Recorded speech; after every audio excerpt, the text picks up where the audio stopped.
నేను ఆ సబ్బు రుద్దుకుంటాను ఏమనంటే వెస్టీజ్ పిచ్చిది అంటారు.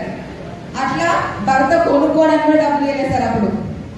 అప్పుడు మీరు నా అన్నయ్య చనిపోయింది ఉన్నాస్తంత ఏం చేస్తారు మీ ఇద్దరు తెలియదు కదా, అమ్ముకొని ఇల్లు కట్టుకొని కిరాయిల మీద కట్టుకుని 50,000 వస్తాయి. అట్లా మైండ్ సెట్ తోటి ఏమన్నా పెళ్లి చేస్తున్నా మన పిల్లలకు మీ బతుకు మీరు బతకాలని అట్లా కష్టాలు పెట్టిరు. మా పెద్ద చెల్లెకి ఇట్లా డబ్బు షాడిస్తూ అత్తగా దొరికిరు అనేసి ఇంత డబ్బున్న వెస్టీజ్ కంపెనీలో అన్నయ్యనే పడేసిందని అనిపిస్తుంది సార్ నాకు. ఎందుకంటే నేను గొప్పగా పెరిగిన, అంటే బాగా అన్ని ఉన్నట్టు పెరిగిన, కానీ అక్కడ ఏమున్నా అన్ని చంపుకోవడం అయిపోతుంది. తిండికైనా బట్టకైనా అన్నిటికీ అడ్జస్ట్మెంటే ఉంది. కానీ తెచ్చుకొని నా దగ్గర తెచ్చుకొని తిన్నామంటే నాకు పేరు పడతలేదు, మనస్తృప్తి లేదు.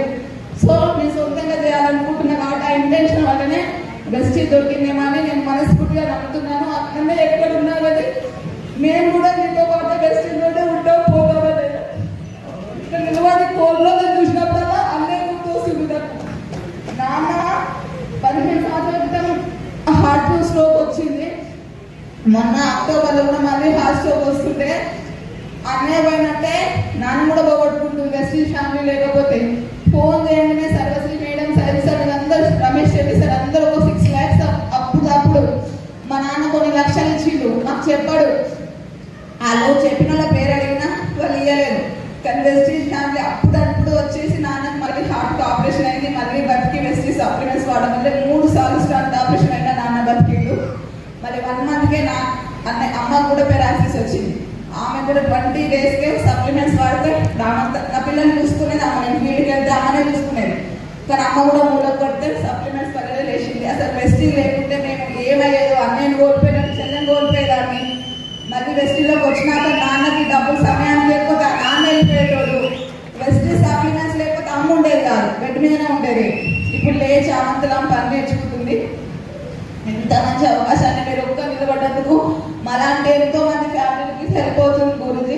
చాలా థ్యాంక్స్. మన పాండు సార్, శ్రీను సార్, మన సైకిల్ సార్ ఈ ముగ్గురు చూసే వచ్చిన సార్ నేను బిజినెస్లకు అమ్మగారు కూడా వచ్చిన థ్యాంక్ యూ. నేను 8 years బిఫోర్ వెస్టీజ్ 8 years పని చేస్తే 16,000 సార్. 4,000 నుంచి పని చేస్తే బస్ వెస్టీజ్లోకి వచ్చినాక 16 నెలలకే 1,12,450 రూపాయలు తీసుకున్నా. ప్లస్ 11,40,000 టాటా ఆల్రోస్ కార్ తీసుకున్నా. కార్ ఉంది మాకు బిఫోర్, అది నాన్నది మాది కాదు. కానీ వెస్టీజ్ త్రూ నేను కార్ తీసుకున్నాను. ఫారిన్ ట్రిప్స్ థాయిలాండ్ కూడా 5 days వెళ్ళేసి వచ్చాను. ఇప్పటికి పుట్టిపోయి మొత్తం హైదరాబాద్ 30 kilometers అటుటేనాయి. 30-50 kilometers చుట్టూ తిరిగింది.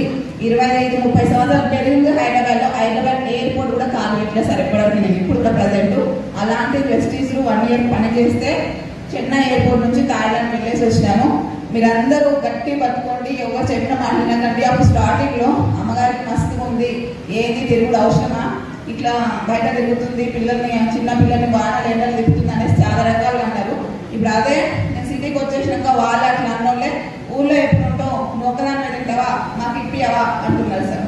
అప్పుడు తిట్టినోళ్ళే లేట్ నైట్ అవుతుంది, వయసులో ఆటోలు ఉండవు, ఇట్లా బండ్ల మీద ఎక్కువ వస్తుంది అన్నోళ్ళు మీరు ఆగే వచ్చి ఎక్కించుకోబోతున్నారు. Power of vestige sir. మీరందరూ గట్టి పట్టుకోండి. మీ అందరికీ మంచి చెక్స్, లక్షలు, కార్లు రావాలని మీ అందరికీ 3 తరాలు ఇంకా రావాలని మనస్ఫూర్తిగా కోరుకుంటూ థ్యాంక్ యూ. Wish you.